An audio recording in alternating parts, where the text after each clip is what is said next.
खुलुमबाय आंनि मुलुगनां बड' निउस चेनेल रादाब नायनो मोजां मोनग्रा बिथांमोननिसिम गोजोन फुंबिलिनिसिम गासिनोबो अननाय आरो मोजां मोननाय जासिहरनाय जाबाय। आसा खालामो नोंथांमोनहा गासिबो मोजाङै दं। नोंथांमोननि थाखाय आं गोदान भिडिअ लाना फैलायबाय। अन्नानै भिडिअखौ स्किप खालामाजासे जोबजासिम नायलांदो। फुदु बिदिबा गोबाव खालामाजासे रादाबखौ जागायनोसै। दिनै फुंबिलिनि मोननैसो गाहाय रादाबफोरा जाबाय। सेथियाव दं थांनाय समबारखालि रासिया इउक्रेननि केमेन्सुक होननाय मोनसे नोगोराव मोनसे शपिं सेन्टारनि बिल्डिंआव मिसाइलजों गाग्लोबदोंमोन होनना खौरां मोन्दों। मख'जाथावदि बे शपिं सेन्टारनि बिल्डिंआव गासै 1000सो सुबुंफोर दङमोन होनना खौरां मोन्दों। बिनिनो सा 16 जन सुबुंफोरा थैदोंमोन आरो सा 59 जन सुबुंफोरा जोखोम जादोंमोन होनना खौरां मोन्दों।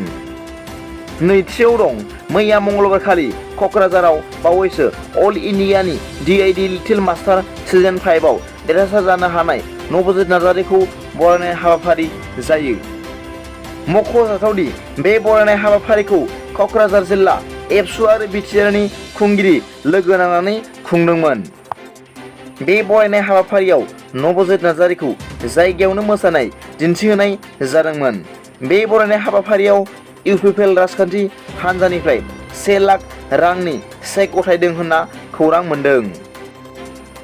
लोगोसे BTR नि गाहाय खुंगिरि मानगोनां प्रमद बर' बिथाङाबो 3 लाख रांनि चेक होगोन होनना बाथ्रा होदों होनना खौरां मोन्दों।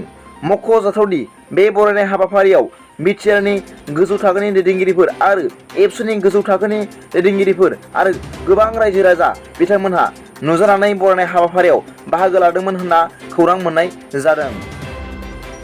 थामथियाव दं मैया आसामनि गिबि मन्त्रि डक्टर हेमन्त बिश्व शर्मा बिथांखौ लोगो हमहैना चिफ मिनिस्टार रिलिफ फान्डआव BPF हान्जानि MLA रुबिनाथ नार्जारीया दान मोनसेनि गासै रांखौ दैबानानि थाखाय अनसुंथाइ हैदों होनना रादाबाव फोरमायदों। ब्रैथियाव दं मैया BTR सरकारा DID लिटिल मास्टार सिजन 5 आव देरहासार जानो हानाय नवजित नार्जारीनो जोहोलाव नीलेश्वर ब्रह्म बान्था फोसावबाय होनना खौरां मोननाय जादों। फुंबिलिनि मोननैसो रादाबा दा बेखिनियानोमोन। सोरबाफोर आंनि चेनेलखौ दिनैसो गोदानै नायसनदोंब्ला अन्नानै साबस्क्राइब खालामना ला आरो बेल आइकनावबो थुनानै हो, जाहाथे आं गोदान निउस आपडेट लानानै फैयोब्ला नोंथांनियाव सिगांग्रो नटिफिकेसन सौहैयो। गाबोननि फुंबिलिनि रादाबाव रादाब नायनो मोजां मोनग्रा नोंथांमोनखौ गासैखौबो आंनि गोसो गोरबोनिफ्राय बरायहरनाय जाबाय। गोजोन्थों। एसेनोसै।